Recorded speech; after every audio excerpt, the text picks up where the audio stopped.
Now, I spotted it in a junk shop in Brightport, a roll top desk.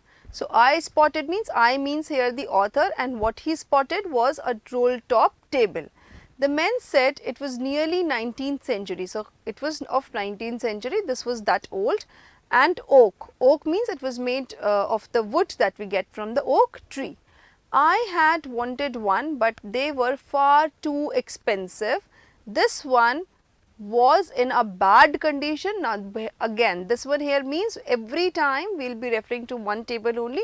So, this one was in a bad condition. The roll top in several pieces, one leg clumsily mended, scotch marks all down one side. So, when I am describing the table, you can feel that the condition of the table was terribly bad. It was going for a little money. It was going for a little money means that he was ready to sell it for very less amount. I thought I could restore it. It would be a risk, a challenge, but I had to have it. I paid the man, then brought it back to my workroom at the back of the garage. So, he finally bought it because the one that the author liked was too expensive, and the one for which author was ready to pay was in a bad shape, but somehow the author decided that I can work on it, I can just manage with this table. I began to work on it on Christmas Eve. So, this author, he was very passionate and he started his work on the evening that he bought it. I removed the roll top completely and pulled out the drawers. The veneer had lifted almost everywhere. It looked like water damage to me. So, the veneer is the part that is there, and because the veneer was almost removed, so author must have thought that because of the water this could have happened to the table. Both fire and water had clearly taken their toll on this desk. The last drawer was stuck fast. That means it was really stuck, it was hard to take it out. I tried and all I could to ease it out gently. In the end, I used brute force. Brute force means acute force, applying too much of pressure on something. I stuck it sharply with the side of my fist, and the drawer flew open to reveal a shallow space underneath a secret drawer. There was something in there. Now, obviously, if there is a secret place, there has to be something there, and that is why the author said that there was something in there. I reached in and took out a small black tin box. What was there? Finally, what did he found there? It was a tin box. Cello-taped on the top of it was a piece of lined note paper, and written on it in shaky handwriting, Jim's first letter, received January 25, 1915, to be buried with me when the time comes. So, that was written as a note on the top of it, and that note was sticked using a cello tape, and that note says that this is a letter that I have written, and whenever the time comes, please bury this with me. I knew as I did it that it was wrong of me to open the box. It is wrong to open someone's letter, yes or no?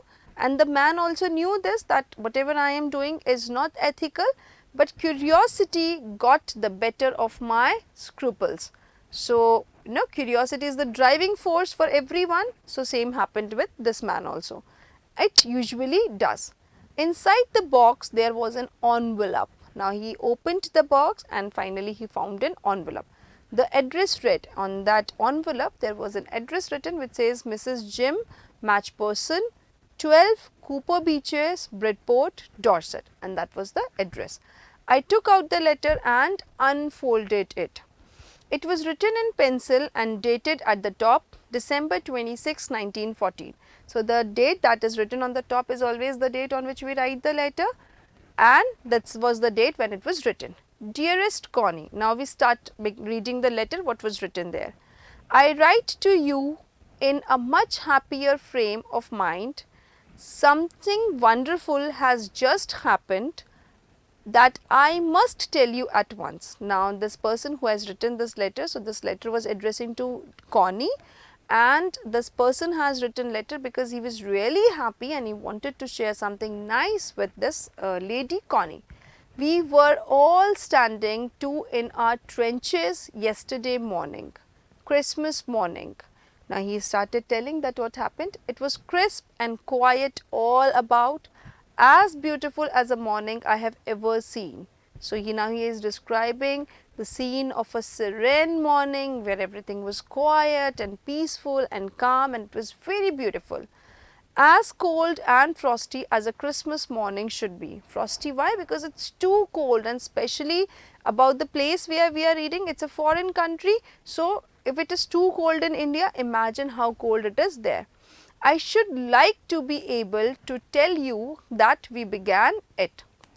But the truth, I am ashamed to say, is that Fritz began it. So now he is talking about something that they were planning to start, and he said that finally we began it, but I am ashamed of sharing this thing with you that it was not me, instead it was Fritz who started. First, someone saw a white flag waving from the trenches opposite. Then they were calling out to us from across no man's land, "Happy Christmas, Tommy, Happy Christmas." Now, Tommy here is not a name of any particular person. This is a common term that is used in foreign countries to address to their soldiers, and trenches are the places where these kind of people they live. So, from the other side they started wishing them Happy Christmas. When we had got over the surprise, some of us shouted back, "Same to you, Fritz." So, when somebody wishes you, what do? In a return gesture, we also wish. So, same happened, they wished them, and in return they said, "Same to you." I thought that would be that. We all did. But then suddenly one of them was up there in his great coat and waving a white flag.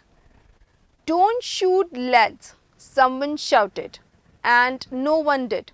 So, someone from the crowd, because you know what I have read till now, I can just connect that this could be a war scene which he is talking about, and he must be a soldier who is writing a letter maybe to his wife to tell whatever happened there on the war land. And he said that while we were wishing each other Happy Christmas, the other person said that please don't shoot. Then there was another Fritz up on the parapet, and another. So, one stood up, then second stood up, then third stood up, and like that everybody just stood up. "Keep your heads down," I told the men. "It's a trick." Now, this man who is writing the letter, he told his people, because there must be some soldiers on his side. So, he told his boys that keep your heads down because this could be a trick. But it wasn't. One of the Germans was waving a bottle above his head. "It's Christmas Day, Tommy. We have shams, we have sausage." So, these are basically the eatables that people in foreign countries they eat. "We meet you." Yes. By this time, there were dozens of them walking towards us across no man's land and not a rifle between them. So, now they started walking towards us with some kind of eatables, and there was no rifle that they were carrying. Little Private Morris was the first up. "Come on, boys, what are we waiting for?" And then there was no stopping them. I was the officer. I should have stopped them there and then, I suppose, but the truth is that it never even occurred to me that I should. Because when do you stop? When you feel that this person is going to be harmful for me, but that was not the case. That those people were not at all harmful, and that is why it did not even occur to that person that I should stop them, he being the lead officer. All along their lines and ours, I could see men walking along slowly towards one another, grey coat. So, they all were wearing grey coats. Khaki coats meeting in the middle, and I was one of them. I was part of this in the middle of the war, that we were making peace. How do you make peace? By wishing up, by greeting up, by sharing your eatables, by waving a white flag, and there could be other gestures that each and every community has. So, these were the gestures that they showed that we are not in a mood to fight and let's make the peace. You cannot imagine, dearest Connie, my feelings as I looked into the eyes of Fritz's officer, who approached me hand outstretched. When do we do hand outstretched? When we are showing some friendly gesture towards the other person. Hans Wolf, he said, gripping my hand warmly and holding it. I am from Düsseldorf. So he started now giving his introduction that I am from Düsseldorf. I play the cello in the orchestra. Happy Christmas, Captain Jim Matchperson. I replied, and a happy Christmas to you too. I am a school teacher from Dorset in the west of England. Ah, Dorset, he smiled. I know this place. I know it very well. We shared my rum ration and his excellent sausage. So now they started having chit chats and they also started sharing their things. One shared rum and the other shared sausages. And we talked. Connie, how we talked. He spoke almost perfect English. But it turned out that he had never set foot in the Dorset, never ever been to England. Now, how do you know a place? How are you familiar with a place? How are you familiar with a person? When you talk to that person, when you know that person, and when it comes to a place, how are we familiar? When we go to that place, when we stay there for long, when we explore it. But now this boy Jim or this man Jim, he is sharing his experience that Fritz told me that he is very familiar with Dorset, but to my utter surprise, he had never been to that place. And how he knows that? He had learned all he knew of England from school and from reading books in English. Now, he was speaking perfect English, though maybe English could not be his native language, and that is why, but he has learned everything from his books. His favorite writer was Thomas Hardy and his favorite book, Far from the Madding Crowd. So out there in no man's land, we talked Bathsheba and Gabriel Oak and Sergeant Troy and Dorset. So over there where no man's land means a place where some kind of fight happens, nobody lives there generally. So we are referring to it as no man's land, and there we discussed each and everything. He had a wife and one son born just 6 months ago. So now he shared his family details also. As I looked about me, there were hurdles of khaki and grey everywhere, all over no man's land, smoking, laughing, talking, drinking, eating. So there was a very different environment. Hans Wolf and I shared what was left of you wonderful Christmas cake, Connie. He thought the marzipan was the best he had ever tasted. I agreed.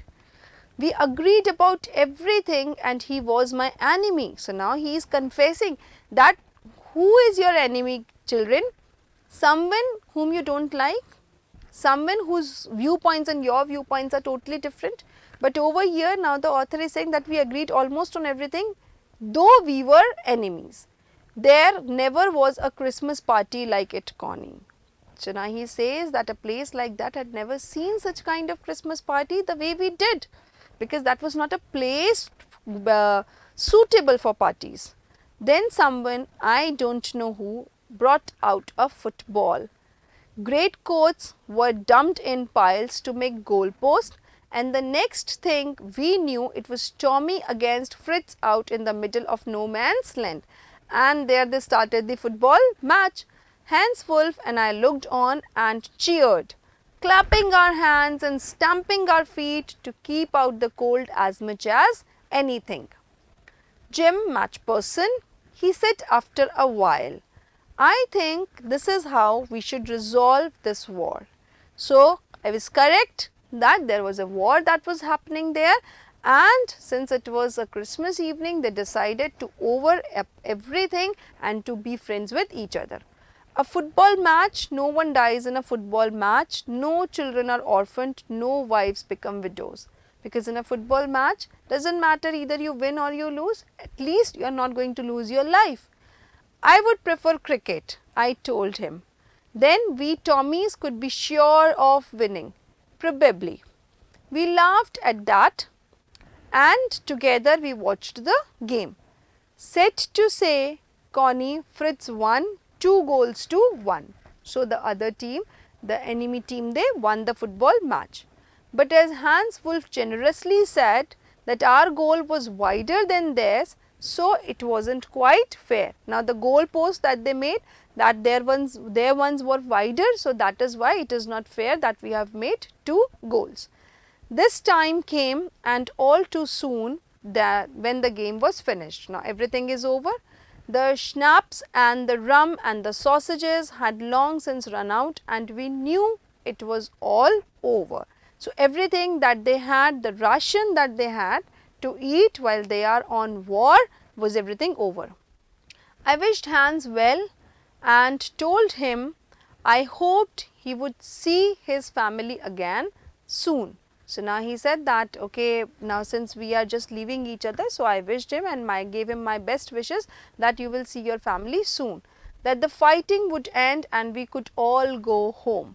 I think that is what every soldier wants. So what happens when you are on a war front, or when any soldier is on war front, they want that the fight should go over, they should go back home happily, and so that their family can see them, their family can meet them. Hans Wolf said, "Take care, Jim Matchperson. I shall never forget this moment, nor you." He saluted and walked away from me slowly, unwillingly I felt. He turned to wave just once and then became one of the hundreds of the grey coated men drifting back towards their trenches, because now the jolly well time was over, so they went back to their trenches. That night, back in our dugouts, we heard them singing a carol and singing it quite beautifully. Carol is basically a song that is sung near Christmas. So they were singing, and they were singing it quite melodiously. It was a still night, silent night. So still night is a German word which means silence. Our boys gave them a rousing chorus of while shepherds watched. We exchanged carols. So that side they were singing, this side we were singing. So we exchanged carols for a while, and then we all fell silent. We had our time of peace and goodwill, a time I will treasure as long as I live, because it was a very nice time, it was a very well spent time that they had. Dearest Connie, by Christmas time next year, this war will be nothing but a distant and terrible memory. I know from all what had happened today how much both armies long for peace. Long for peace means that how desperately we want peace. We shall be together soon, I am sure of it. So that's how he finished up his letter, by saying that very soon this war will be over and I'll be back home. I folded the letter again. Now this man, he folded the letter again and slipped it carefully back into its envelope. I kept awake all night, but after reading that letter, the author couldn't sleep, so he was awake all night. By morning, I knew what I had to do. I drove into Bridport, just a few miles away, so that place, the address of which was mentioned on the letter, that place was not too far from the author's place, so he just drove to that place. I asked a boy walking his dog where Cooper Beeches was. House number 12 turned out to be nothing but a burning out shell, the roof gaping, the windows boarded up. So it was a house in a bad shape. I knocked at the house next door and asked if anyone knew the whereabouts of Mrs. Matchperson. Oh yes, said the old man in his slippers. He knew her well. So because he went to house number 12, and house number 12 was all in a bad shape, it was all unstructured. So he knocked the next person's door and he asked that, do you know anything about Mrs. Matchperson? And the old man said, yes, a lovely old lady.